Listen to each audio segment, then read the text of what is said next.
So thank you for coming. I know some of you have already been in my office multiple times. The rest of you, I'm looking forward to getting to work with you this next year. Basically what we want to do today is just kind of give you an overview of what to expect. I'm going to talk a little bit about resumes and cover letters and other application materials that you're going to need to put together. We're going to talk a little bit about the timeline of what to expect when, and some basics about interviewing, of all different types of interviews. So really this applies no matter whether you're looking for an academic position or whether you're looking for a position in industry or anything in between. There are some things certainly related to handshake and related to the on-campus interview process that I'm going to talk about a little bit that are going to be more industry focused. But otherwise I think it's a good overview workshop based on everything. So as we get started, I want to talk a little bit about what my office can do for you and the services that we provide.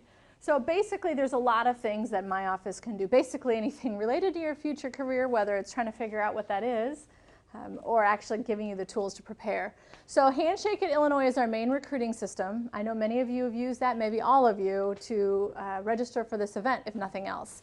And that system is where you're going to want to upload your documents, have them ready to go, and we'll talk about that in a little bit. That's also where you're going to search for jobs, apply to any kind of positions that might be coming to campus to interview, looking at career fairs, and scheduling appointments with me. So basically everything career related is in that Handshake at Illinois system. My office can also help you by reviewing your resume, by looking over your CV, cover letters, any of those documents, even research summaries. Although I can't say that I'm going to know exactly what you're talking about in your research, but I can look to make sure that the things that are supposed to be in there are included. So any kind of document that you want me to read, educational philosophies, all of that. We also have a mock interview program, so you would schedule an appointment through Handshake just like you would for any other appointment, and then we do a practice interview. We schedule for an hour, and usually the interview takes about 30-35 minutes, and the rest of the time I give you feedback. A lot of that is positive. Hey, you definitely want to make sure you do this in the real interview because this was great. And sometimes a little bit negative, but I promise even that is instructional, so I'm never too mean at all. So for those of you who aren't quite sure what you want to do or how to go about doing that, we can help with that piece as well. And then when you do get those offers, and hopefully you'll have several, we can help you look at them and decide the merits of each and also help you figure out how to negotiate those offers. Other things that we do, we have a couple of career fairs, we do some career advising, things like that. So this is your sort of what to expect when, your timeline. As you know, probably from seeing all my emails that have been coming out lately, the main time for on-campus interviews happens in the fall, but early, and then late summer. Career fairs tend to be in September and then either end of January or beginning of February. And I'll talk about career fairs and how to approach those as a PhD or postdoc. On-campus interviewing for you all really will start. I would say the primary time for PhDs and postdocs really is August and September for on-campus interviews. Now they happen at other times throughout the year, but it's like one here, one there. The concentration time is definitely right now coming up. On-site interviews are also all year round, so generally what's going to happen is you're going to have your on-campus interviews, and then anytime from about 2 weeks until 3 months after you've done your on-campus interview or sometimes a phone interview, then you're going to do an on-site interview. So those on-site interviews are where you actually go to a school or you go to a company and you do interviews in their space. The other thing that we've seen a big uptick in the last couple of years are phone interviews or Skype interviews. Those happen all the time. Definitely for those of you who are looking at industry jobs, because industry is on a 12-month cycle. They're not on these semesters like higher ed is. However, that being said, even to some extent, higher ed, especially if you're looking at faculty positions, those are also 12-month because they can hire them and you cannot start maybe sometimes for quite a while.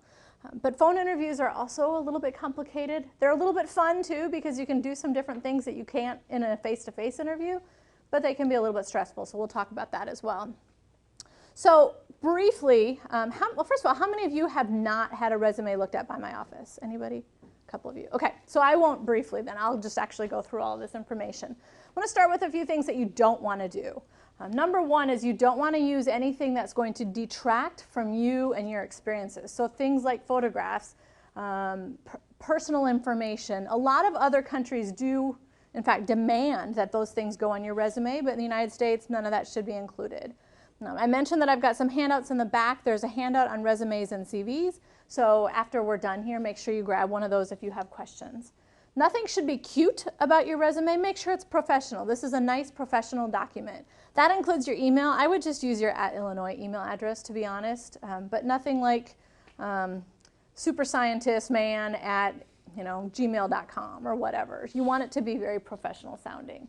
Also make sure that it looks clean and neat. Definitely at the PhD postdoc level, our employers are more concerned about the content of your resume than that it has some like fun little fonts or graphics or things like that. So take all of that off and just keep it clean and neat.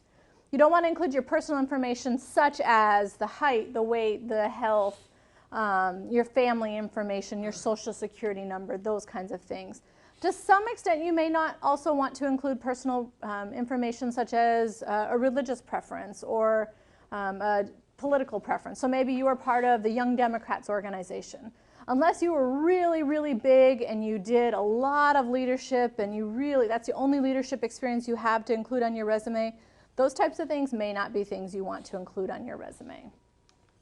Abbreviations, other than those that are really, really standard. Remember that it's not just a scientist that's going to be looking at your resume. It may also be someone in human resources who might not even know what something as basic as NMR is. So make sure that anything that's not clear or that you would normally abbreviate in your profession, unless it's like something like AUG for AUG for August, everybody does that, so that would be fine. Other abbreviations, make sure you leave off. And don't make your resume look like everybody else's. I mean, you want it to be a little bit creative, although, again, focusing on content. Don't ever use the word etc. or the abbreviation etc. on your resume. Don't be lazy. Put everything on there that needs to be on there, but don't include too much. So for general industry positions, you're looking at a 2-page document. So that means you might have to truncate your publications list or presentations list. Now, if you're applying to academia or government labs, you can go longer. That's fine. But generally for industry, it's 2 pages, sometimes even less. And to be quite honest, every single employer that you talk to, every single person that you talk to is going to give you some different feedback about your resume. In fact, we had a company here a couple of years ago doing resume critiques with our grad students. And at the end of the day, they all came out and stood in our little waiting area. And they were arguing over, oh no, I told all these students they have to have a 1-page resume. And the other scientist was like, no, I think 2 pages is fine. I don't see how you could be a PhD and not have a 2-page resume. So everybody wants something different. If you hear specifically, hey, company X or recruiter Y wants whatever it is, then do that for that person. For everybody else, I'm kind of giving you the generalized information that I hear from the majority of our employers. So generally, that's 2 pages. Make sure your name is on every single page of everything that you submit, even if you're only submitting it electronically. So if you have a research summary and it's 3 pages long, your name needs to be in the header or the footer of every single page. Same thing with your resume. Just have it on there in case they do print it out and they drop the whole stack on the floor, they can put yours back together. All right, so now the do's. Keep it brief, like I said, 1 to 2 probably pretty safely pages for industry positions. Make sure that the information that you have on your resume is relevant. So a lot of you anybody chemical biology? Yeah, okay. I knew that answer, I just wanted to make sure. So if you have somewhat of your research is a real chemistry focused, but maybe some of your research is biology focused and you're applying for somebody who only cares about the biology stuff, then you might want to not leave off the chemistry information, but minimize it a little bit. Or some of you might be in, like Jeff Moore's group, where you're doing a lot of different things. You might be doing some materials work, but some organic work, So make sure that your relevance is to the employer for which you're applying. Some of you, that may mean you're going to have more than 1 resume. The same goes if you are maybe applying for a research position, but also a consulting job. They're going to want to see different things. Yes, the same information, but written slightly different. So you're going to have probably 2 different documents, and that's okay. Just make sure you label them so you don't get them mixed up. Always proofread. Don't rely on spell checker. There's a lot of chemical names and PI names and collaborator names that you just see the little red squiggly line, so you skip over it, but it might not be spelled correctly. So make sure you're very careful about that. Use that same attention to detail skill that you've honed in the lab.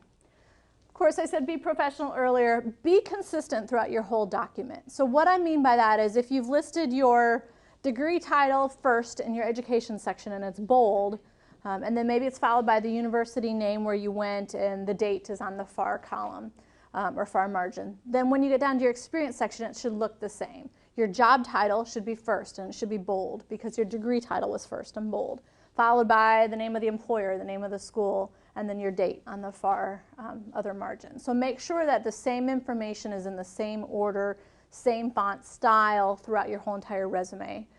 Basically what that does is it makes them more able to focus on the content of what your resume says as opposed to kind of like trying to switch gears and look through. Employers are probably going to give you about 10 to 15 seconds on an initial run through of your resume. So you want every one of those seconds to be focused on your content. None of it should be focused on, oh, where is this information?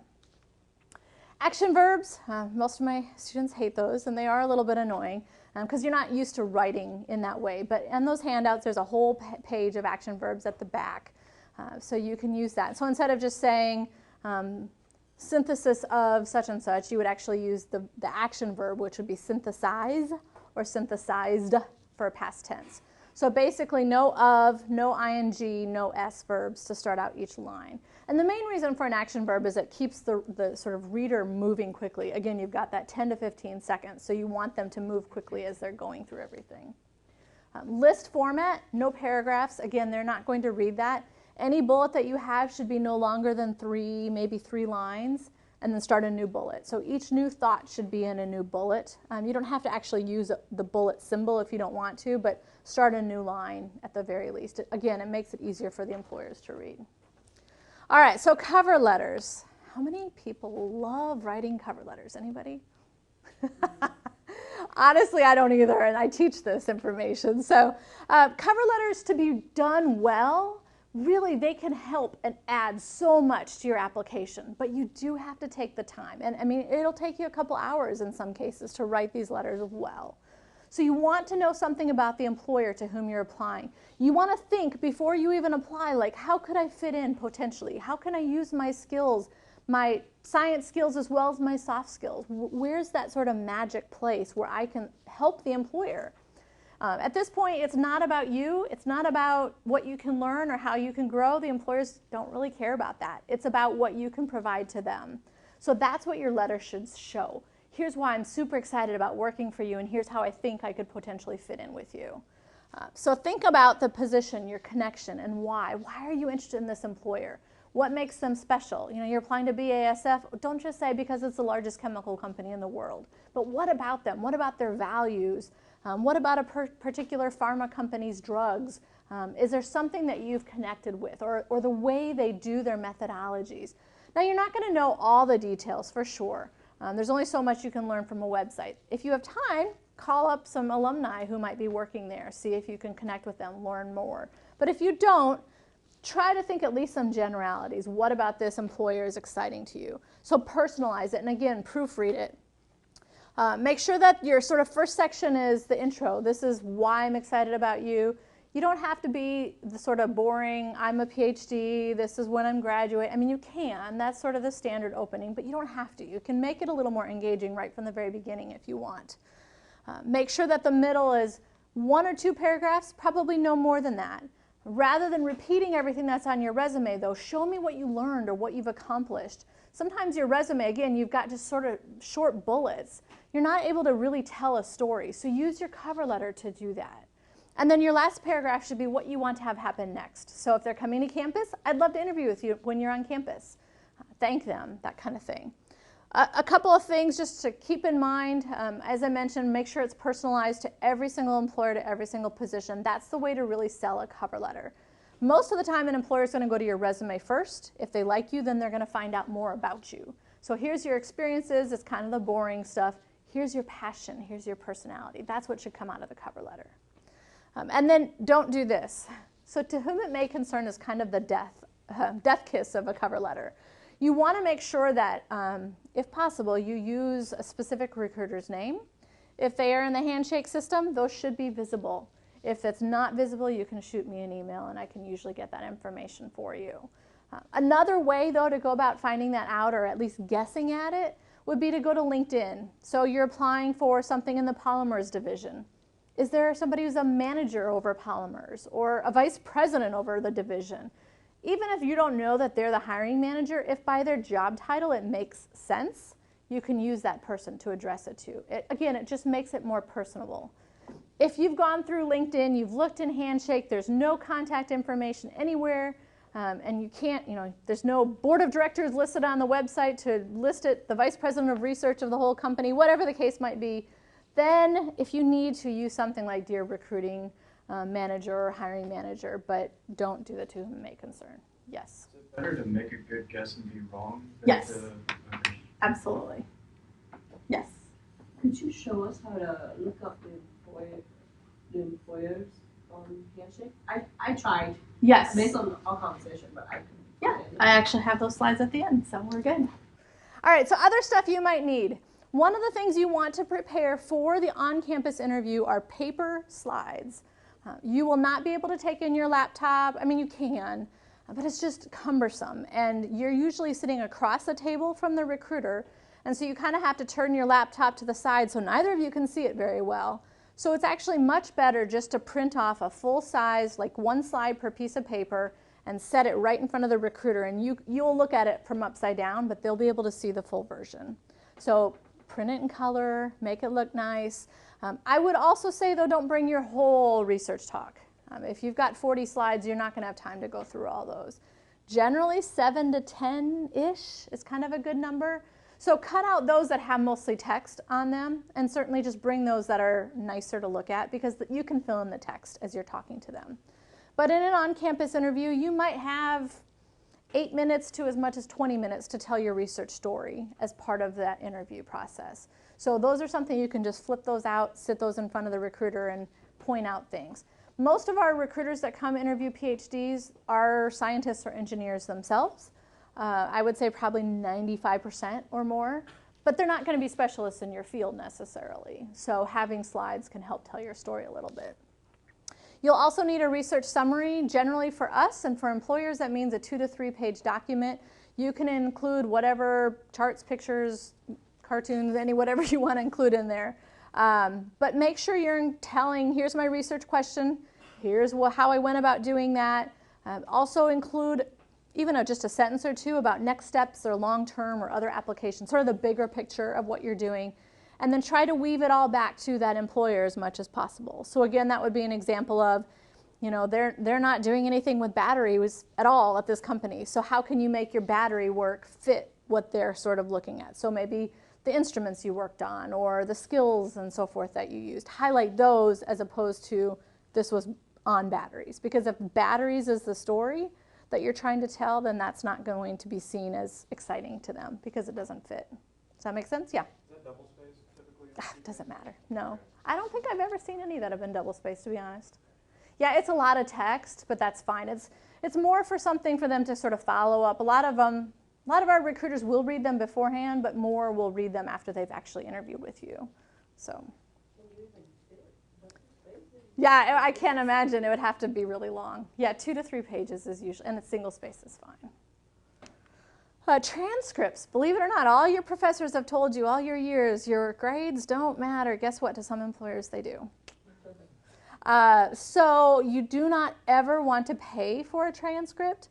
The unofficials that you can download from your electronic records are just fine. Save them as a PDF, upload those to Handshake just so that you've got them available. Or if you don't want to put them in Handshake, just hang on to them.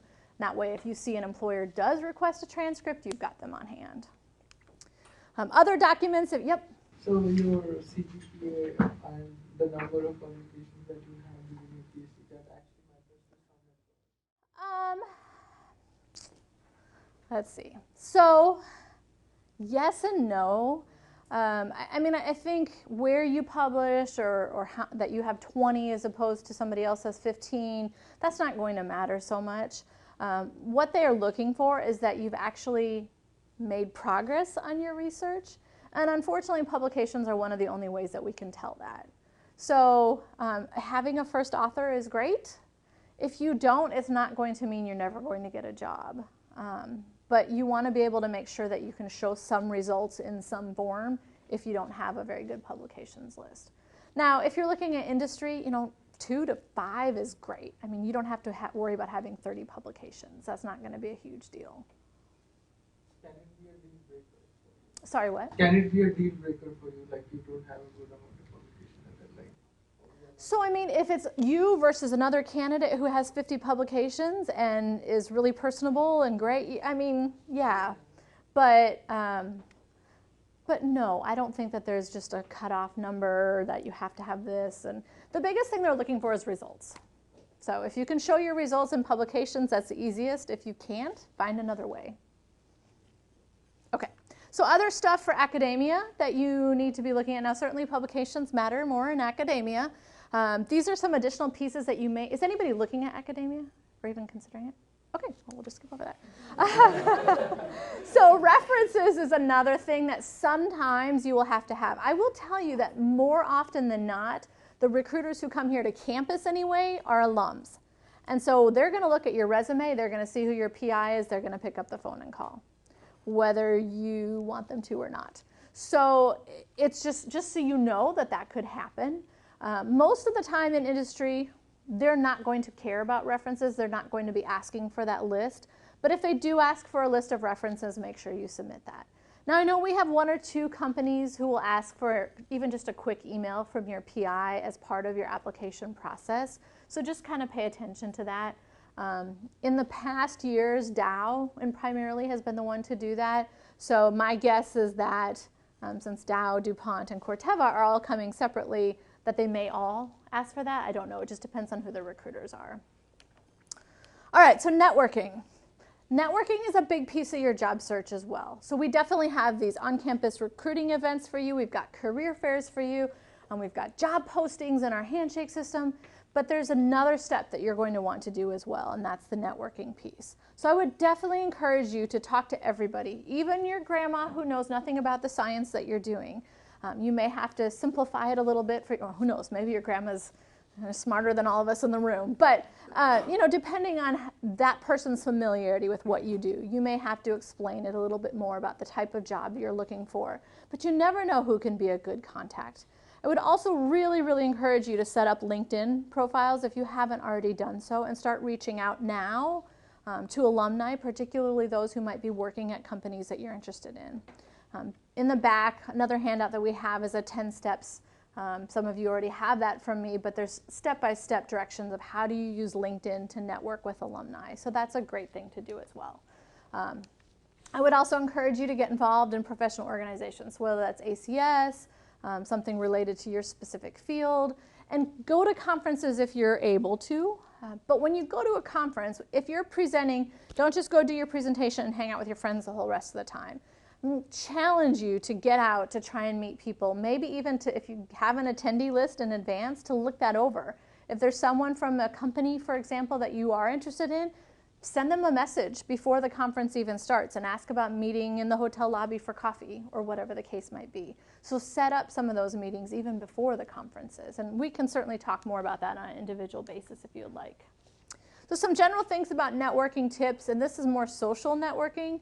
But if you do have a LinkedIn profile, try to keep it updated. Now, a great thing is when you do get that extra publication that just felt like it was sitting on your boss's desk forever, and now it's been submitted, or, well, probably now it's been approved, add that to your LinkedIn account. Show that you're doing more things, that you're updating things. If you're adding a research project, add that on your LinkedIn account. Keep it current.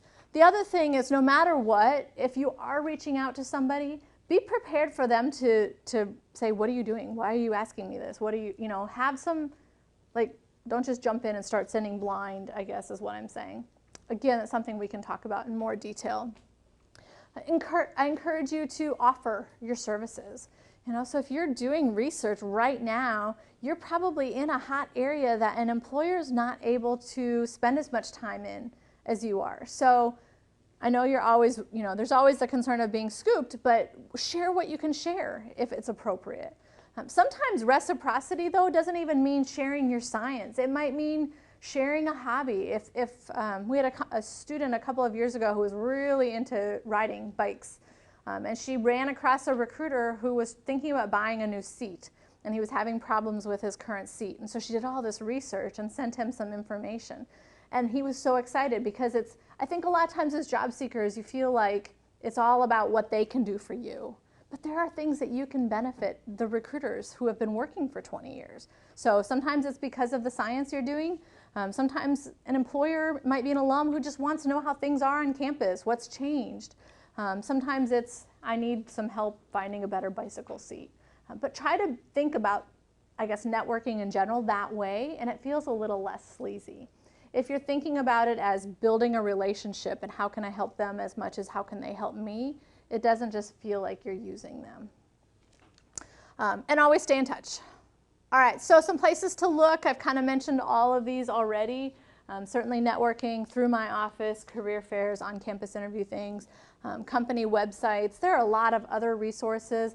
Again, that 10 steps handout's got some of those listed, but I mean, even your professional organizations a lot of times will have their own specific listservs or whatever the case might be, so get involved there as well, and that'll be helpful too.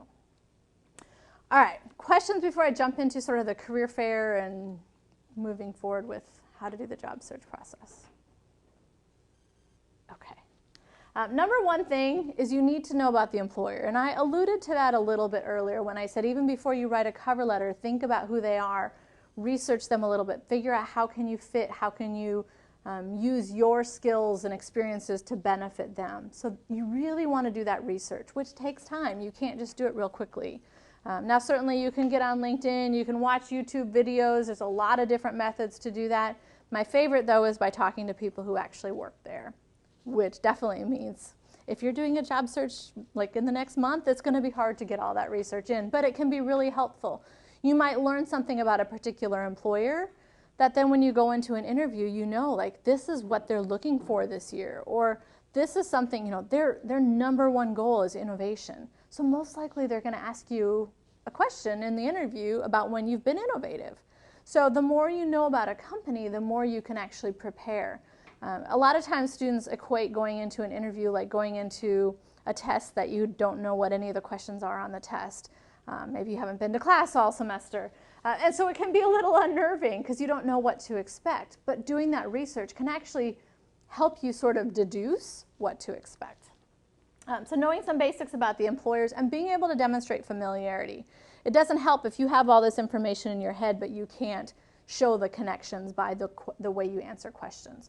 So a really, really basic example, and it's nothing to do with science, but I had a student many years ago who was interviewing for a company where all over their website they talked about join our team, be part of our team, we love teams. And so they asked her the question, do you prefer to work by yourself or as part of a team? Logically, what should her answer have been, right? But that's not what she said. And she was actually a basketball player, so you would think teams is, no, she preferred to work by herself. And basically the interview ended at that point. So even the basic stuff like that, sometimes the way you answer questions should fit back to what you know about the employers. Figure out what their pain points are. I had a student probably 3 years ago who needed to stay local because of a two-body situation. And so he wrote a really amazing letter to a company out at the research park. And he said, hey, he had no idea. But based on what he could do research-wise on that company, he said, I'm guessing that this might be an issue that you might have, and here's how I can help you with that. That company did not have a position open for him, and they just made one when they got his cover letter. So having that same kind of mindset when you're applying anywhere, thinking about what their issues might be and being able to address that. Now, you're not going to know exactly. You don't know exactly where they're growing unless maybe you just read an article in CNN or something like that. But generally, what do you think? Again, it's using that scientific mind to deduce what do you think might be some issues that they're having, and then addressing those when you're writing a cover letter, when you're interviewing, all of the above. And then they're going to be like, wow, this person is the answer to the questions I didn't even know I had, which is exactly how you want to come across. So showing that fit. All right, so other things you want to do at career fairs that are definitely different for grad students versus undergrads. You can go into Handshake and you can see the full list of all of the companies that are coming. The problem is a lot of them are only looking for undergrads. That being said, you know that 3M also hires PhDs. So the way you want to approach that, you still want to go talk to that company, even if in Handshake they're not saying they're looking for grad students. Because a lot of the companies that come to career fairs will only be conducting interviews with students that they meet at the career fair. So if you don't go up and talk to them, you have absolutely no chance of being able to get that interview. So if they don't send their graduate level hiring team, if you go up to them and you say, hey, I'm a PhD or I'm a postdoc, they're going to get that like deer in the headlight look. Oh my gosh, I don't know what to do with this person. So you guys, and I know you shouldn't have to be this way, but you take the initiative to set them at ease. So, hey, I know at this event that you're not looking for PhD chemists. So I just wanted to come and learn a little bit more about your company because I know that as a company you do hire PhDs. So even if at this event they don't, you know in general they do. And then have a couple of questions prepared. Things that can help you learn more about the company, things that, even if it's just sort of what do they like, what's the environment like. Then when you go back and you write that cover letter and you apply online or you apply when they're here later in the year, you can incorporate all that information that you learned at the career fair. The other thing that has happened on more cases than not is if they have a really great conversation with you and they kind of like you because they've had this really great conversation with you, they may just say, you know what, why don't I just take your resume? You're right, we're not hiring PhDs at this event, but let me pass it along for you. And believe me, somebody internally passing along your resume is going to get a lot more looked at than if you just apply online. I have even seen it go the next step where there were two separate lines and one student saw a colleague, another PhD, in the other line who got turned away immediately. But he just sort of stuck it out, had this conversation. They actually even gave him an interview the next day. I think it was more of an informational interview than an actual, like, we're going to move you to the next step. But any kind of connection you can get with an employer is going to be a good one. So have a great conversation, ask questions. Again, referring you to the handouts, but there's some sample questions on the back of one of our career fair handouts back there. But be prepared when you go into a career fair to sort of approach it that way. I know you're not hiring at this event for PhDs, but I wanted to learn a little bit more about your company since you do hire PhDs. So when you go up to a company, you want to have some type of an introduction ready to go. You don't want to sound like you're a robot just reading off a script. So it needs to still be a little bit engaging, but memorize it well enough so you know what you want to say. And have that piece of, I know you're not hiring PhDs at this event, be part of your verbal summary. Again, handouts in the back. You also want to have a couple of stories to prepare that you can share, quick ones. Here's why I'm really interested. I did this and it fits like this with your organization. So have some things prepared that you can really be engaging with. Definitely review some interview questions because they may ask you those types of questions. So tell me about a problem that you had to solve one day. Okay. So even though it's sort of just a quick, maybe 3-5 minute conversation, it almost does become like a mini interview. So again, have some answers ready if they do ask you any of those kind of questions, and have the questions to ask, like I mentioned. Another thing about career fairs is they are loud, they are crowded. They're generally held up in the main gyms of the ARC, the Student Activities and Recreation Center. So there's a lot of people walking around, a lot of companies. So you definitely have to enunciate clearly. You have to speak loudly. If that's not something that's comfortable for you, push yourself out a little bit to speak a little bit more loudly because you want to be able to have them hear you and understand you. Try to remember the recruiter's name. Most of the recruiters will have a name tag on. Have a notebook with you when you go to the career fair and write that down. That way, if you follow up, even if you're following up with a very generic email address, you can address it to the name of the recruiter that actually you spoke with. And try to think about, I would say not just career fairs, but even interviews as a conversation. Now, yeah, it's going to be nerve-wracking and you're going to be feeling a little bit of anxiety, but ultimately it's just a conversation for you to get to know them and their employer a little bit better, for them to get to know you a little bit better, and then hopefully it'll go to the next level. So what you wear is important, and this applies to both career fairs and also to interviews. Generally, you want to wear a suit, unless an employer specifically told you to dress casually, and then that would be business casual. So what you wear does imply whether or not you're credible, whether or not you're a good scientist. I know it shouldn't, but because we make impressions about people within the first couple of seconds of meeting them, that's going to be a piece of it. Make sure you have good eye contact. If this is something that you know you're not great at, I would encourage you to really focus on it with your friends, with your lab mates, that kind of thing between now and your interview, because that's the only good way to sort of get in the habit of doing that. Yes? I've heard this trick before. Yeah, please. If you are not comfortable making eye contact by, just directly looking into people's eyes, you can look at their nose. Sure. There's no difference. Yeah, so look at their eyes, look at their nose, try to engage, show that you're looking at their face as opposed to somewhere else. And then also have a good firm handshake. If you've never had anybody give you feedback on your handshake before you leave today, come shake my hand and I will tell you whether you need to quit with the limp fish or, not break my fingers. General things, no fidgeting, no gum, no cell phones even. Definitely no cell phones at your interviews, and we'll talk about that a little bit more. But nothing that's going to be distraction from the employer, particularly because it's loud and obnoxious in there. At least at the very beginning when you're introducing yourself, smile. If you're not normally someone who smiles a lot, at least at the beginning. And maybe one other time when you're talking about your research, because even if you are burned out on it and don't want to talk about it anymore, at least pretend it's exciting. When you wear a name tag, and you can stop by my office and get a nice professional name tag made for free, make sure you wear it on the right side so as you shake hands, they can look right up your arm to that name tag. And that's only for career fairs. Have extra resumes. If you've decided by looking at Handshake that there are 10 companies you want to talk to, make sure you bring at least 15 resumes. Have more than you think you're going to need. You might run into a lab mate who says, oh, I just talked to company X and it was an amazing conversation. And you look and they're not on your list. Or maybe you're walking around and because you've got PhD chemical engineering on your resume, somebody actually grabs you as you're walking by. It has been known to happen because maybe when they registered, they didn't put down that they wanted chemical engineers or chemists or whatever the case might be. So they might grab you as you're walking by because nobody's stopping at their table. So have more than you think you're going to need. I would encourage you to have a nice looking folder, something that you can take notes in, that you can keep your resumes in.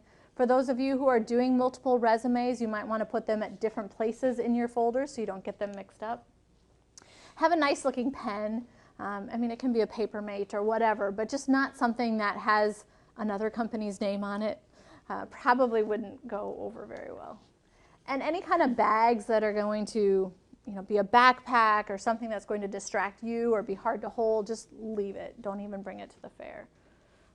You will also need your iCard just to swipe in.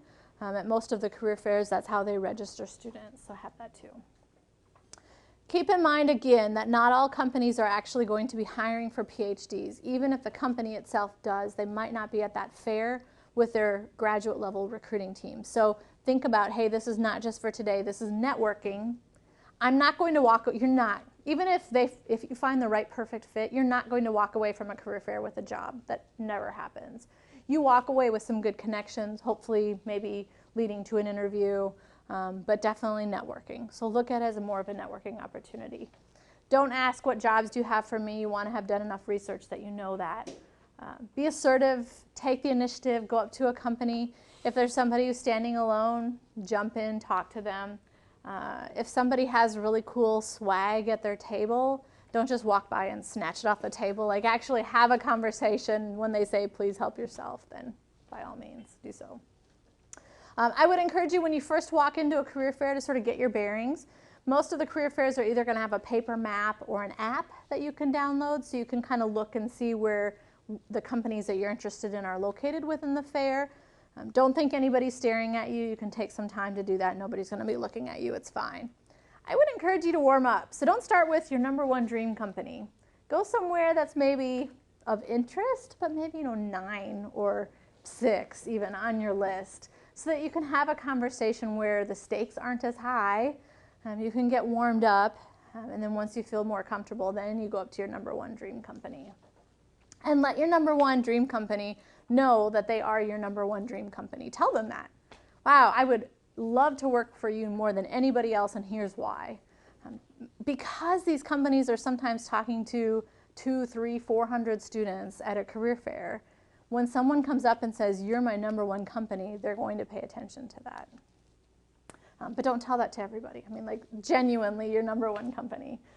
Try not to waste too much time standing in really long lines. Sometimes if they're your number one company and everybody else is as well, they may have a longer line.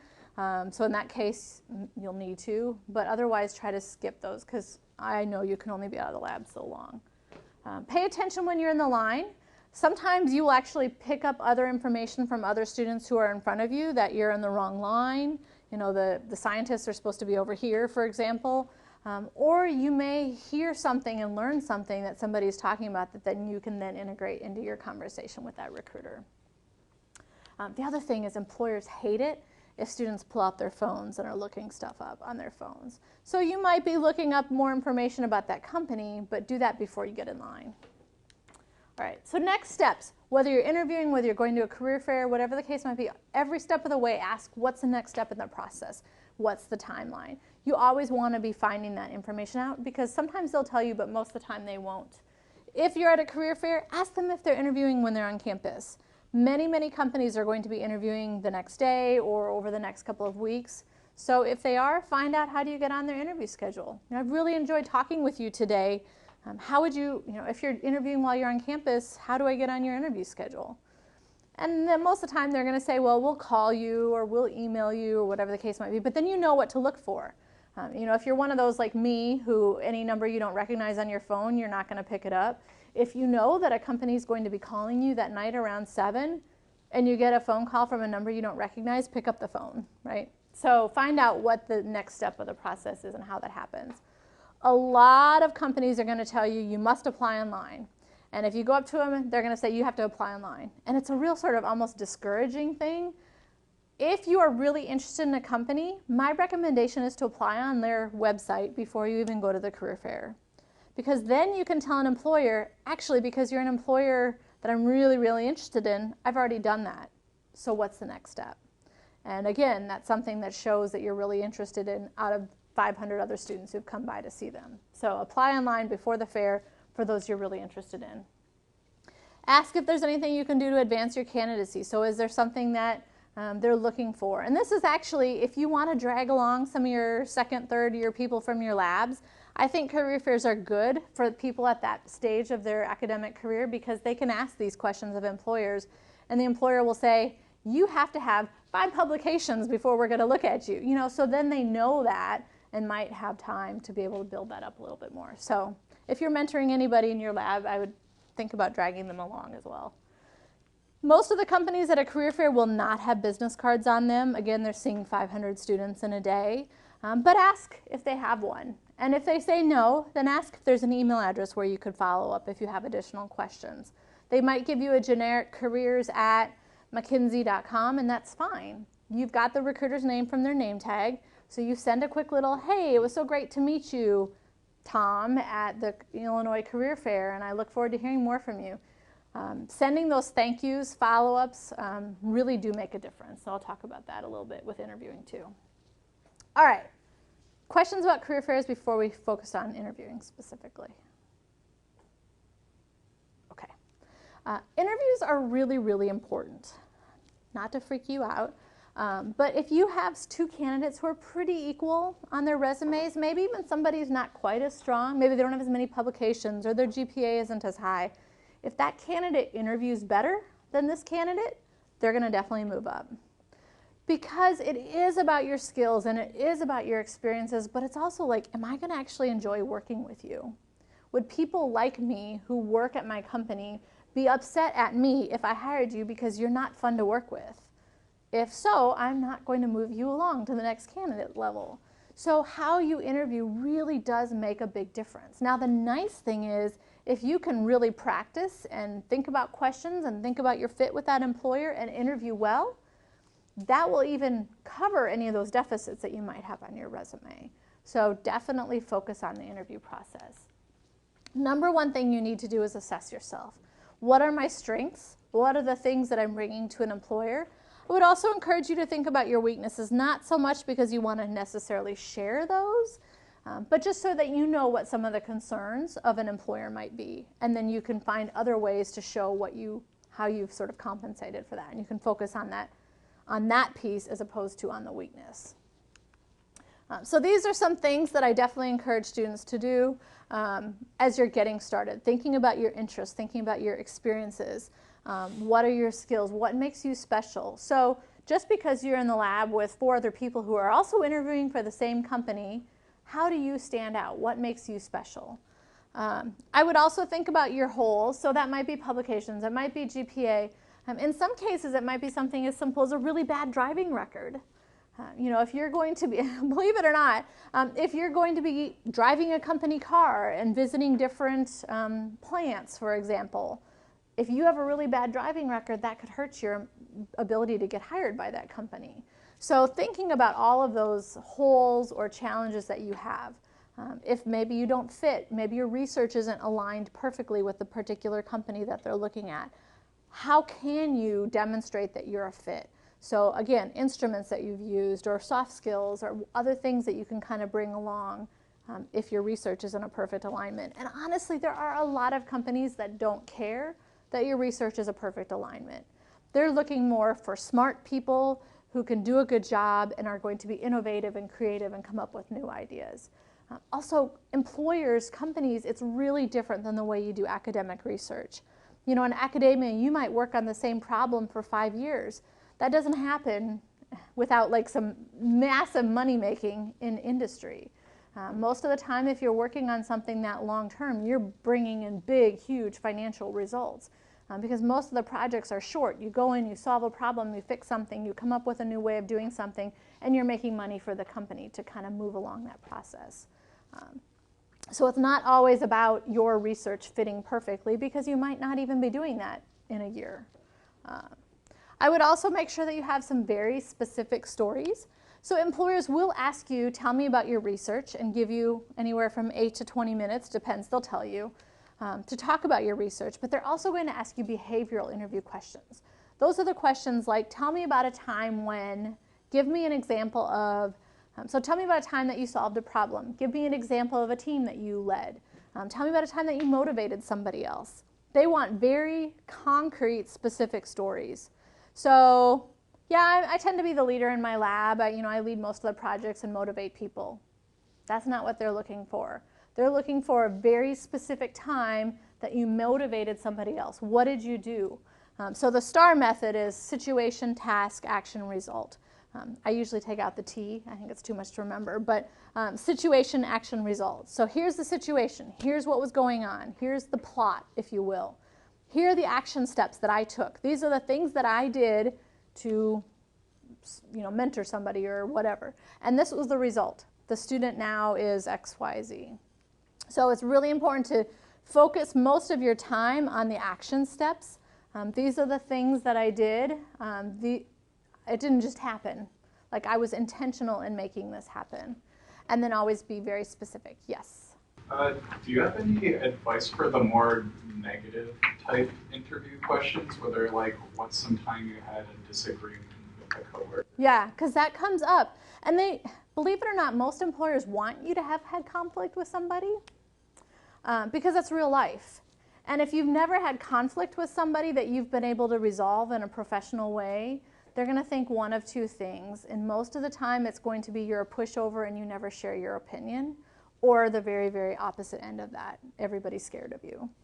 Neither one are good to work for or work with, right? So they want you to have had a conflict. And conflict doesn't mean like you got in a fist fight with somebody. I mean, it could be this person was hogging the instrument time. We had a schedule and they kept signing up and they were never show up. I mean, things like that happen all the time, and they happen to everybody. So how did you work through that? Hopefully you worked through that and you didn't always go to your PI. Now there are certain times when you need to engage your PI, I get that. But if you can say like, hey, we still don't get along the greatest, but we're able to work professionally. In fact, we collaborated on a paper even. That's awesome outcome. So you don't have to become best friends, but was there an issue? Was there a difference of opinion? Were you able to somehow work through that and, like I said, not be super happy Pollyanna, but you can work together in the same space now? Does that help at all? Yeah. Sort of? Okay. I guess the idea is just to have some kind of story. Yeah. Prepared. You know it's going to come up at some point. Yeah, yeah. And I mean, put like a positive Sure. Yeah, we don't get along still, but I learned that I need to be whatever this way when I'm in conflict with someone or whatever the case might be. And maybe you did. There have been students who, I had a student one time who constantly was getting almost like scooped by an older grad student. And her first several years, she felt like she would come up with the ideas and the older grad student was taking all her ideas all the time. And by the end, obviously she didn't like this student very well, this lab mate, but they were able to work together, and that's kind of where the collaborated on a paper thing ended up coming up. So it happens. I mean, there are just hard personalities. I mean, it's science. You run into that. As much as possible, did you grow from it? Did you learn something? Can you work together? Whatever the case might be. And it doesn't have to be a horrible screaming at each other either. It can certainly just be like the instrument time or whatever. All right, so assess yourself, be professional no matter what. So it's actually probably a good segue. There are, unfortunately, a few employers out there who do what's called stress interviews. They're very few, but the whole interview feels really negative. So tell me about your greatest weakness, not your weakness and your strength. Tell me about the worst boss experience you had. Or, everybody's got bad experiences with any boss. I mean, it's going to happen throughout the course of your lifetime. Maybe not every boss, hopefully not every boss. But, you're going to run into that conflict. You're going to run into somebody who doesn't agree with your direction of the science. How do you work through that? So be as professional as possible. And that even includes talking about other companies. So maybe you go to a career fair and you talk to Procter & Gamble and it was not a good experience. And then you go over and you talk to another consumer products, Henkel. And so you tell them, oh, I had a horrible experience over here with Procter & Gamble, thinking you're sort of currying favor with this company. They don't look at it that way. So be positive. You don't have to be fake, but put as much of a positive spin on everything as you can. Be professional. So little things, preparation, follow through, making sure you're paying attention to that. When you're in an interview, how loud you are, your tone of your voice. A lot of times, unfortunately, interviews come sort of at the end of I'm really feeling burned out on my research experience. But you need to at least have some enthusiasm for what you're working on. So where can you dig into for showing that, for demonstrating that? And that's going to come across in your voice. If you're using technology of any kind, and that generally is going to be more for a Skype interview or an on-site interview, make sure your technology kinks are all worked out before. Stuff is going to happen, so be as professional as you can, but try to fix and control what you can fix and control. And that's mostly by planning and preparing. Interviews, advice from employers specifically, they want you to be enthusiastic. They want you to be excited. So if you know that there's no way in the whole entire world you would ever work for this company, but you want the practice, don't do it. You're going to take time away from somebody else, and it's going to leave a bad impression on the employer. And you never know who that employer might know. Or even in today's day and age, when they end up at the company that is your dream company, and now you run into the same person again. So as much as possible, you need to sell yourself. So be enthusiastic. Be able to demonstrate that fit. There really is, at least at the beginning of the job search process, a lot of onus on you to be able to sell yourself, to show why you're awesome, how you can help that employer. So knowing the organization, knowing yourself can also help with that process. The other thing, and I'll put my mom hat on, is you have to be rested. You have to take care of yourselves. You have to exercise. You have to eat well. Because if you go into, especially an on-site interview, tired or not having been taking good care of yourself, it's going to show. Your mind isn't going to be as sharp when you get asked all these questions. It's a long day. Even if you are super rested and super fit, you're still going to be tired. So if you're not taking care of yourself, it's going to be even worse. So don't let you not taking care of yourself leading up to an interview be the thing that keeps you from getting a job. And then finally, have questions prepared. So one of the kisses of death in an interview is if they say, what questions do you have? And you're like, no, you've pretty much answered everything. Because to me as a recruiter, that says you're not interested, you don't care about me, there's nothing you want to learn about my company. There's always something else to learn. So have a few questions that you've thought about before you go into an interview. When you're doing an on-site interview, that means even more questions. You'll probably talk to so many different people. You want to have lots of questions prepared. If you're afraid you're going to forget, write them down in that notebook that you're going to take with you all the time. So planning is key, and I know I've highlighted a lot of these things already, but a couple of other things. Sort of stalk your interviewers. Sometimes you won't get especially an on-site interview, you won't know until maybe the day before who is going to actually interview you. But if you can, take some time to see what they've written or what they wrote in grad school even. Look them up on social media, see if they're out there. Same thing for our employers. Like I said, most of our employers that come to campus are alums. So they have come from here, come from our program. So if you are in that alums group in particular, talk to your PI, find out what they did when they were here and what they were like and so forth. So it's kind of like your little magic insider view.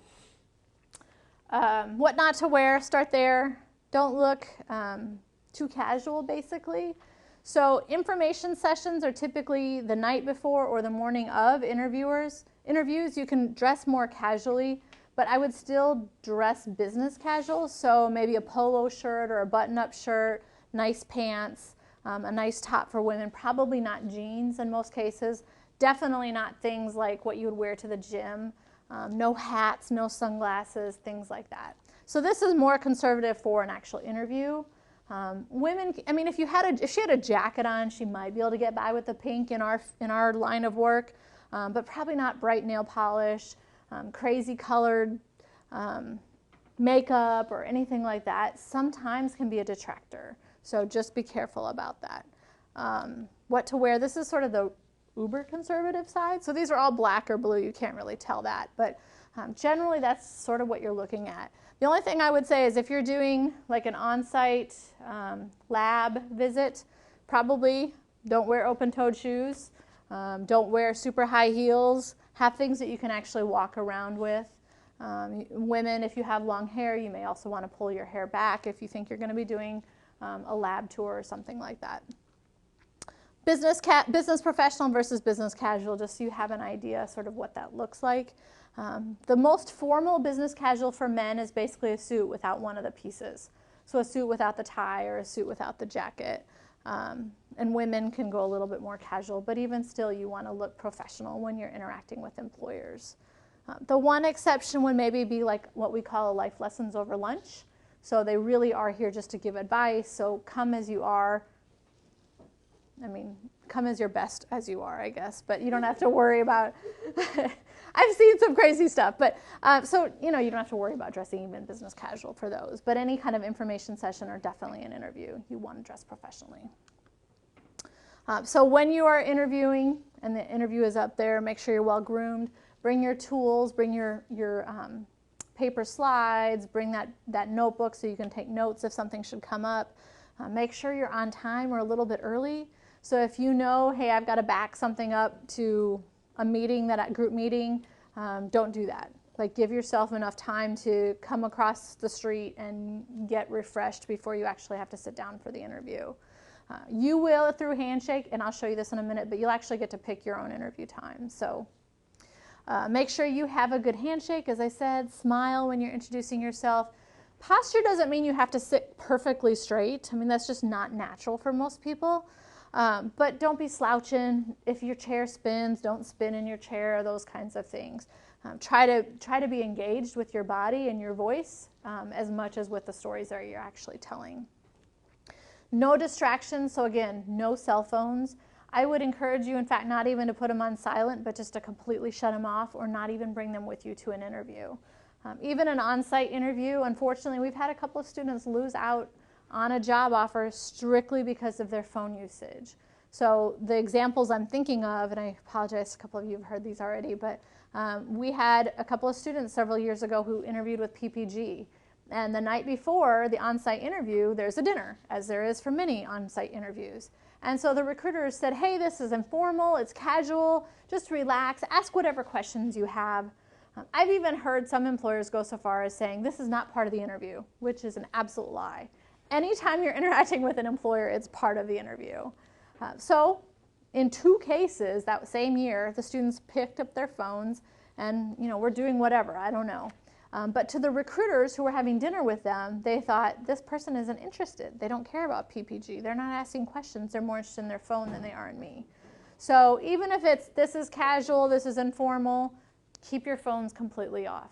Now, if there's some kind of an emergency, somebody's on death's door or something, heaven forbid, let the recruiter know that in advance. Hey, I need to keep my phone on because whatever. But unless it's just short of that, have the phones off completely. As I mentioned before with career fairs, always find out what's the next step. I would definitely encourage you to ask what their timeline is. I would also encourage you to get a business card anytime you're doing a face-to-face interview, because you want to be able to follow up with them.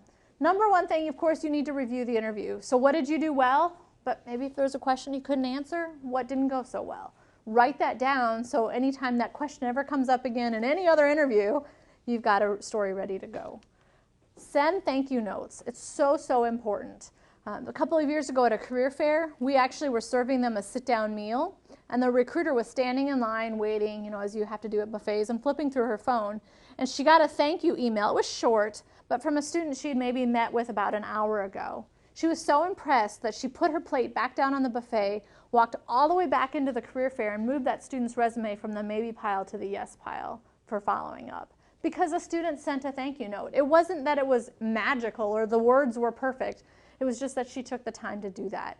Now, definitely, when you have an actual interview, you absolutely have to follow up with a thank you note.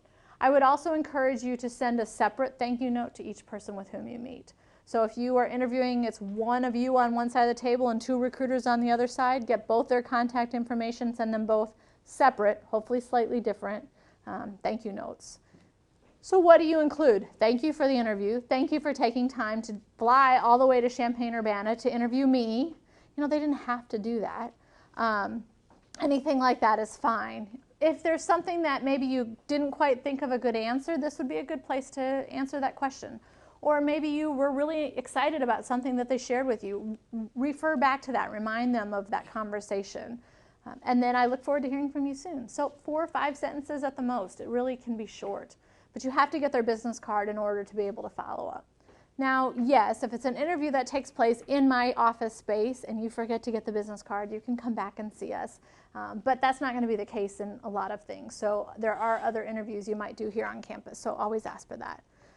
If they have told you, because you've asked about the timeline, so if they have told you it's going to be 2 weeks before you're going to hear from us, in 2.5 weeks, give them a call. Hey, I'm still super excited, was wondering where you're at in the hiring process. Sometimes you're going to get no, and it's going to be hard to hear, but then you can cross that company off and move on to the others, focus on the others. Oftentimes, things get delayed. So if they tell you it's going to be 2 weeks, it might be 2 months. I've seen that happen. It doesn't necessarily mean you're a no. It might mean that they liked you, but they're trying to find the right fit or the right opening based on your skill set. So stay on them, not constantly, not every day, but if they've told you it's going to be 2 weeks, follow up in 2.5, maybe 2 weeks after that or 3 weeks after that, and keep touching base. I like doing the email, phone call, because then you're not really calling them more than every once a month or whatever, but you're showing that you're still really excited. They might not respond to your emails, and that's okay. Most of the recruiters that come are not full-time HR people. They're not full-time hiring managers. They're full-time scientists or engineers, so they've got these other jobs. But letting them know that you're still really interested. If you were a top candidate, they'll be working behind the scenes even if they don't respond to you. And if the inevitable happens and you don't get an offer, ask for some feedback. Particularly if it was an alum that you met with, they might be willing to share something with you that can be really invaluable moving forward. It's hard to hear, again, but if they say, you had no story for the conflict management, or man, you told me that you beat up on somebody, that's scary to us. So then I'm not going to share that story again, right? Or maybe it's just your research wasn't the right fit, and that's fine. Your research is what it is.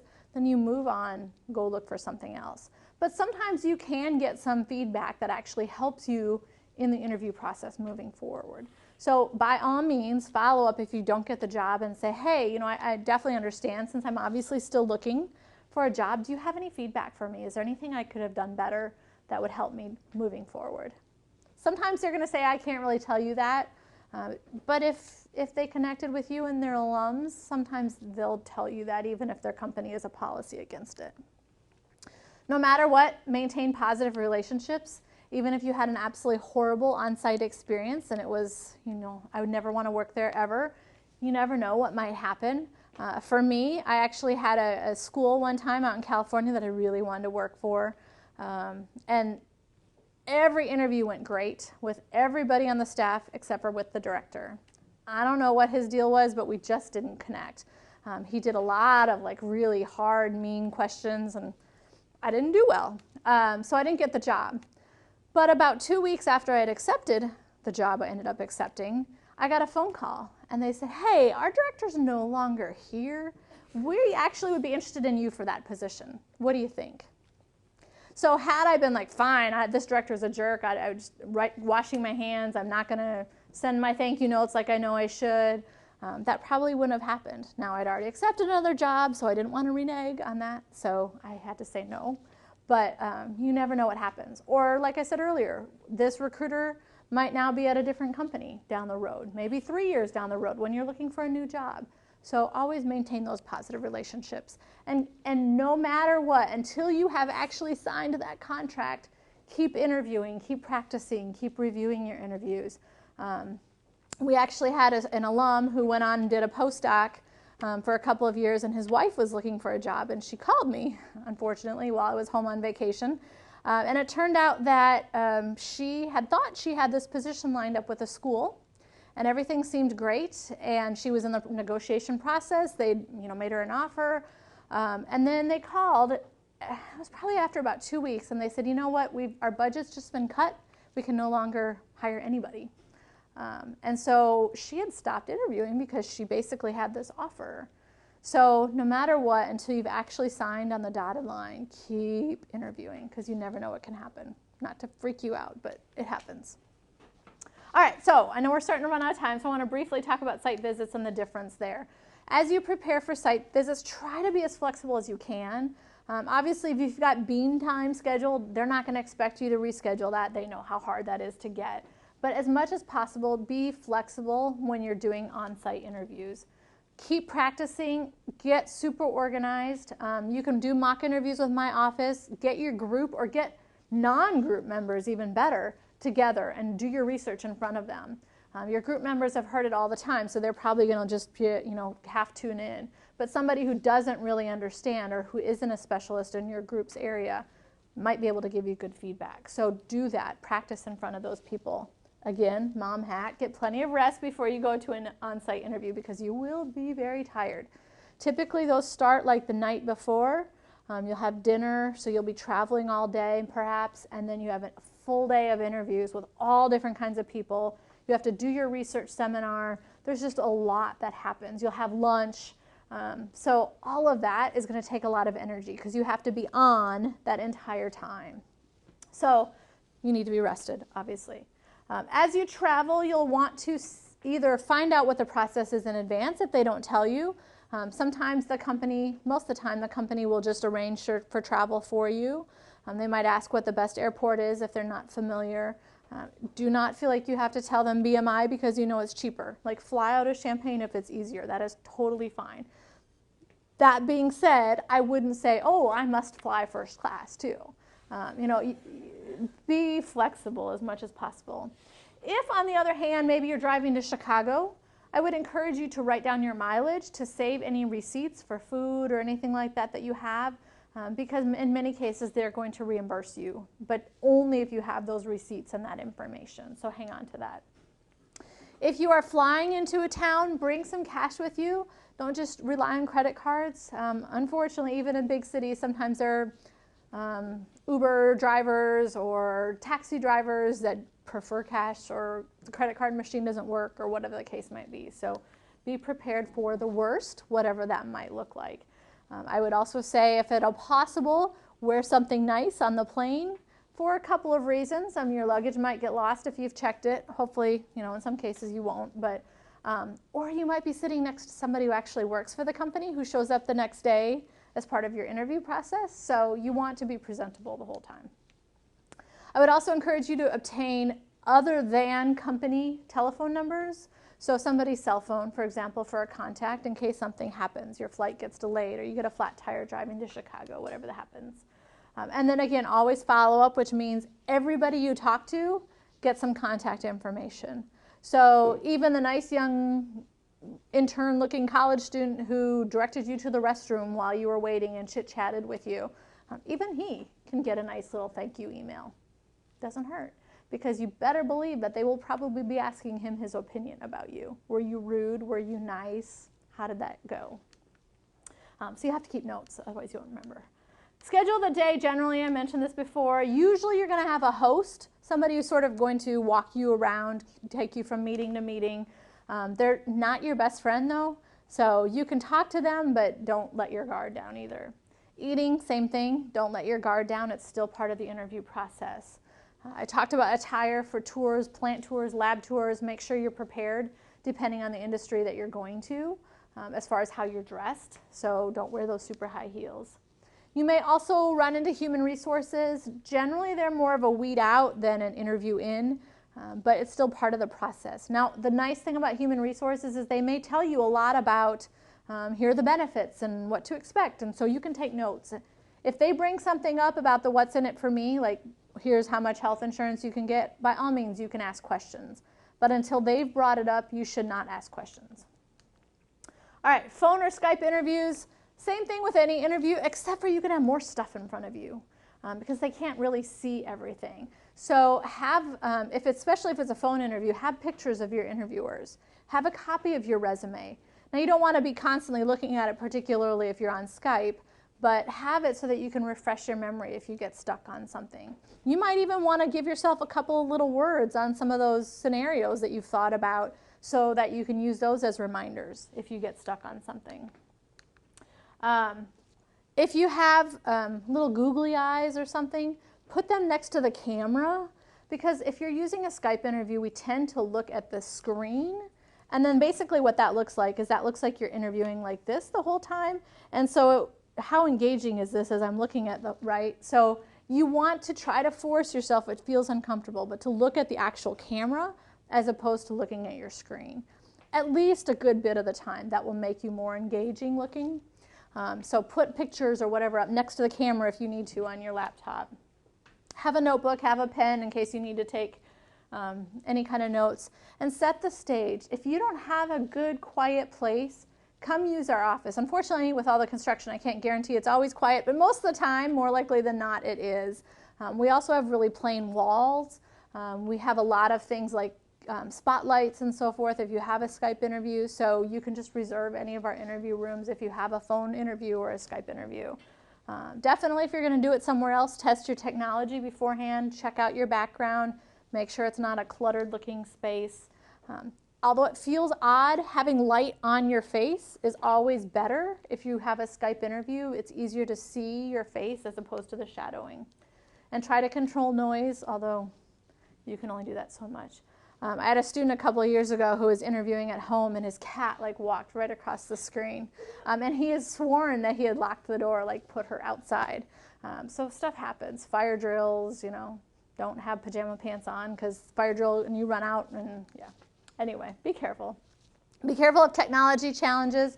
If you run into unclear questions, either that you can't understand what they're saying or you're not sure what the actual question is, it's fine to ask them to repeat that. I would say, though, some students will use that as a ploy to buy more time. Don't do that. So if you need to ask them to repeat or rephrase, a couple of times throughout the course of the interview, that's fine. The what's in it for me questions, as I mentioned earlier, the how much salary can I make? Will you pay for me to go back to school? Might be the last thing on anybody's minds right now, but any of those how much can I get out of this job should be reserved until you actually have the offer, not anywhere along the line. Now, the one exception would be if you have a two-body situation, you may want to mention that somewhat early on because some companies do have trailing partner programs where, especially if your significant other works in an industry or a similar field or something like that, they might be able to help with that process. But otherwise, the what's in it for me questions, not till the offer. As much as possible, match your communication style. So if you feel like they're cutting you off, By asking questions, you might be talking too much, or vice versa. If they're asking, well, tell me more about that, tell me more about that, then you need to sort of match by giving more details. Don't focus on that too much, but as you get more experience, pay attention to that. Illegal questions do come up sometimes. I would say more so at the dinner on site. You can answer those a couple of different ways. You can say that's an illegal question, I refuse to answer it. And most likely that will mean the end of the interview. Or you can just go ahead and answer it, thinking that they're probably harmlessly, just ignorantly asking that question. Or you can answer the concern as opposed to answering the question. So, do you have a significant other? Do you have kids? They can't ask you any of those types of questions. But if they come up, do you have kids? No, there's nothing that's going to keep me from giving my all to this company. Or maybe they're asking about the significant other because of the trailing partner program.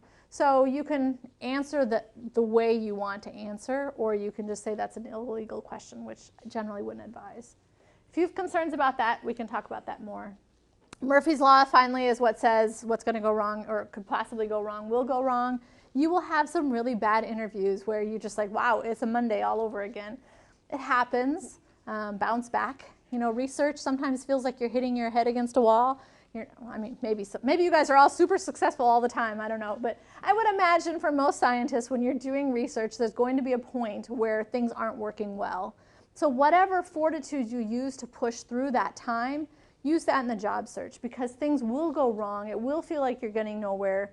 I can't tell you how many students say nothing's happening, and then all of a sudden, boom, now they've got 3 offers they need to decide between. And it's really stressful because this one's not in yet, but it's supposed to come in next week. And so Murphy's Law is pretty common. Questions about interviewing before I launch in? Just a couple of slides about Handshake and using Handshake. Yes? With your experience so far, what's the most numbers of offers that the student have got? It really varies by year, and it varies by research area a lot. The last couple of years, like 2 or 3 would be sort of the high end.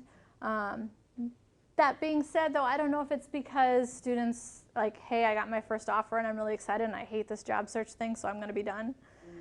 Or, if they would have kept on, they might have gotten more offers. But a lot of our students only get 1. I can't tell you why, if that's because that's when they stop or that's all they report to me. That's the other thing. If sometimes students don't tell me, they just tell me where they're actually going. So sometimes, by the way, people don't even tell me that. And I love to know, because that's like the highlight of my job. So when you get your offers, as they will come in, come back and tell me or shoot me an email. Okay? All right. Okay, cool. Okay, so this is what your Handshake screen basically looks like. There's a couple of things I want to highlight. One is jobs. So this is what the first one on here says jobs. When you click on that jobs, this is the page that's going to come up. You can look at a couple of different things. This far right over here is the on-campus interviews, but the first one is the job search. So if you want to just do a general job search, you can do that too. If you do the job search, you want to actually use the filters button. So when you click on filters, that's that first thing. It's going to bring a bunch of stuff in. The more information you put in, the narrower your search is going to get. So if you filter on every single feature, you might not find any jobs, even though there's tens of thousands of jobs in Handshake. The other thing that I've seen a lot is sometimes people will put in chemistry as a requirement for a major. Unfortunately, some of our employers are pretty lazy. So there is, everybody's going to put it in the job description itself. I'm looking for a PhD in chemistry. But there's another page that employers have to go to actually select the degrees and the majors. And a lot of times they don't go there. They just skip that page completely. So if you're only searching by, you must have a chemistry degree in order to look at these positions, nothing may come up, or not as many things may come up. So do that, narrow it down by what you're looking for, major-wise or location or whatever, but also do a keyword search. So this box up here is just keywords. So you can type in chemistry in addition to actually putting in filters. So do searches both ways. So this is all the different, so that's the keywords up there. So all the different filters that are going to pop up. The most common ones, so international students, you can search by that, but honestly at the PhD level, I wouldn't worry about it too much. You can probably skip that. If you're really tied to an industry, or again, you're looking for that major, you can put that in, or you can also search by specific company. The other place I would definitely encourage you to search, though, is that on-campus interviews section, because especially for the next 2 months, that's where you probably want to spend most of your time. You can do the jobs kind of mid-September and then later, but for right now, focus on the on-campus interviews, because they're coming to campus and they're going to have short deadlines. So click on there, that'll show you, these are all the companies. When you pop open the full job description, so if you click on like quality control chemist, which obviously is for undergrads, but if you click on that, the full job will pop open, and you'll be able to see over on your right-hand side how you match up with that particular position. So if they're only looking for chemists, you can still apply if you're a chemical engineer, but know that you might not get an interview. So still go ahead and apply if you're really interested. So this is the on-campus interviews page as of a couple of days ago, in order of who's coming when. And when you pop them open again, you'll be able to see the full like deadlines and all of that information. In here, the only thing, this short page, I guess they do have an application deadlines, and then the actual interview dates when they're going to be on campus. The other section I would encourage you to look and sort of sort by is the Career Center. So this time of year, my office is pretty much the only ones on campus that are having on-campus interviews, but later in the year, you may also want to search for some of the other career centers. You know, if you're a chemical engineer, also searching for engineering career services, for example. All right, your question about employers. So that's the sort of the third one over. It's under the jobs section. So click on employers, and then you're actually most of the time going to search by the actual word, whatever employer you're looking for. So if you click on employers, first of all, it's going to pop up a whole big, huge, crazy long list. I would encourage you to, again, use the filters to narrow it down just a little bit, or just to put in a keyword. So this is Dow's page. As you look at Dow, this is all self-reported, so not every company is going to fill out their About section very well. Not every company is going to have contact information, but for those that do, there's also all the jobs that particular company has posted right now. If they've got contact information listed, that's a good place for it.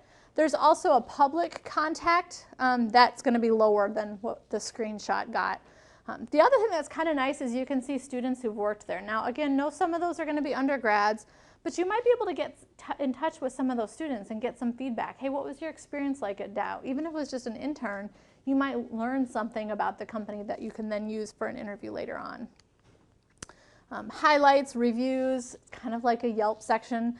Honestly, those of us in career services don't like this section very well, but we point it out anyway because somebody might have just not gotten a job with that company, and so they write a really bad review. So just like with Yelp, take it with a grain of salt.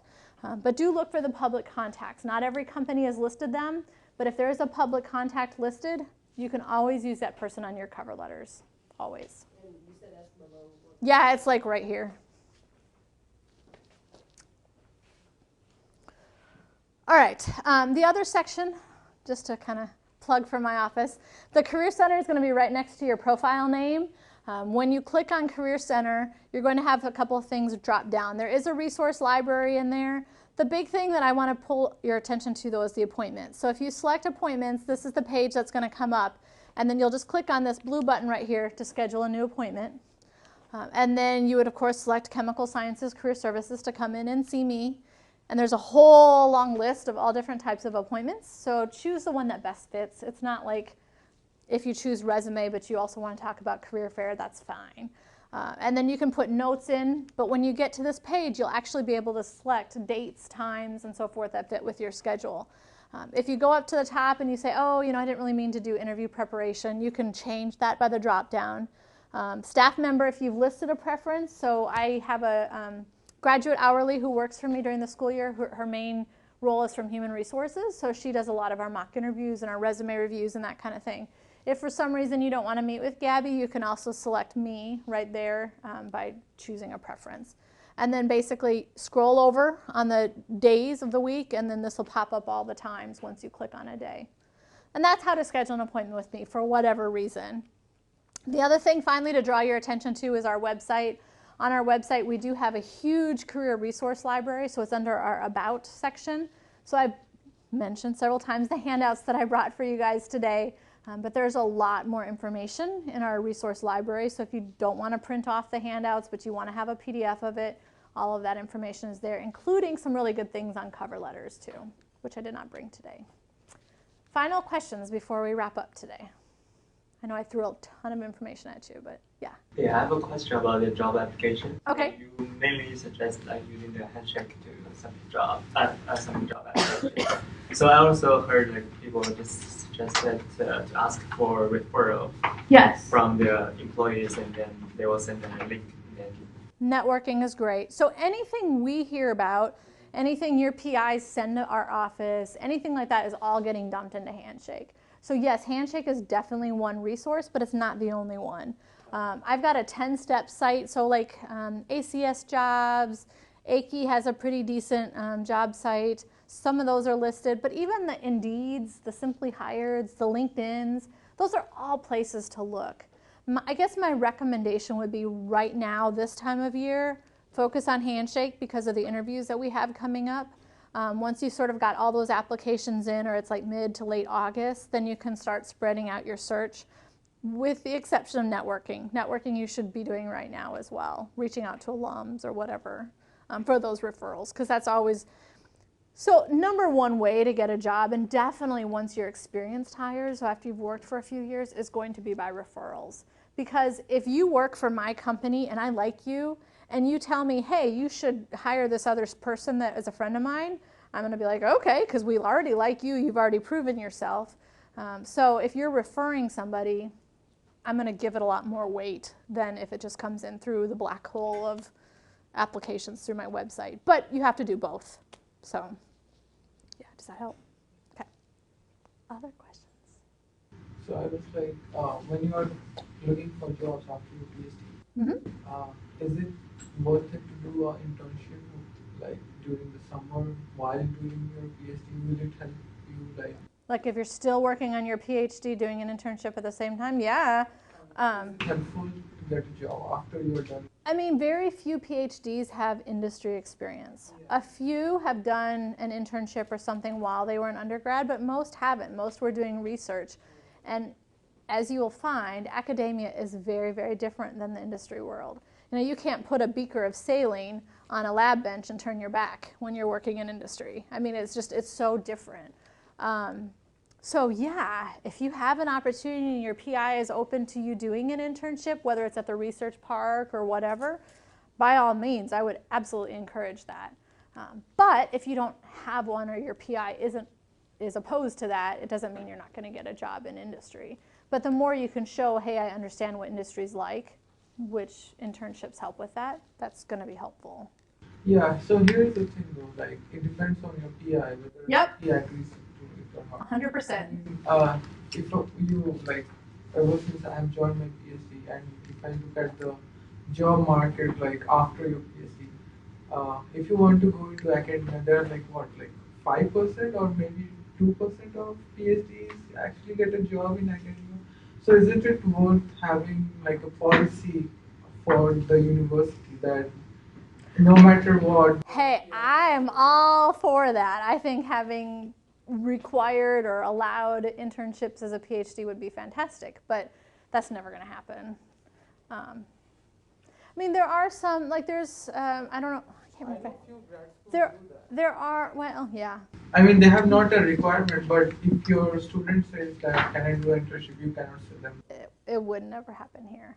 I mean, there are some grants, for example, that have a professional component as part of that grant. Like we have a chemical biology interface training program, and so that is a piece of that. You have to do some type of a professional development experience, so that more PIs are open to internships. But yeah, typically at a big R1 institution, you're not ever going to find allowed across the board. So. Any other last-minute questions? Yes? If you apply for a company, would you be able to negotiate the location? Good question. Sometimes. So a lot of times companies will show like these are where our locations are up front on the job posting. So they'll want to know what your preference is even in that first interview. Sometimes they're only going to be interviewing you for location X. I had a two-body situation with grad students one time, and they basically got to the point where they were having to turn down an offer because they weren't able to negotiate on the location. And as soon as they said, "I'm so sorry, but we're going to have to turn down this offer," they suddenly made it okay for them to be in the location that they wanted to be in. There's a lot. I can't say that's going to work for everybody, but it has worked for at least these students before. So absolutely, that's a piece. And you can negotiate on anything. Everybody thinks you have to only negotiate on salary, but start date, locations. I mean, there's types of projects. There's a lot of different things that you can negotiate on when you get to that point, for sure. All right, well, thank you for coming. Different people, please take the pizzas with you when you go back to your labs or wherever the case might be. If you didn't sign in on my iPad, please make sure you do that before you leave. Otherwise, come see me, schedule appointments. I'm here to help you. And I love, not only that you tell me when you get your job offers, but I love the students who come see me multiple times because it gives me a chance to get to know you better. So definitely don't feel like coming to see me multiple times is not a bad thing ever. So, all right, good luck to you guys, and I look forward to seeing you at interviews. Thank you. Yeah.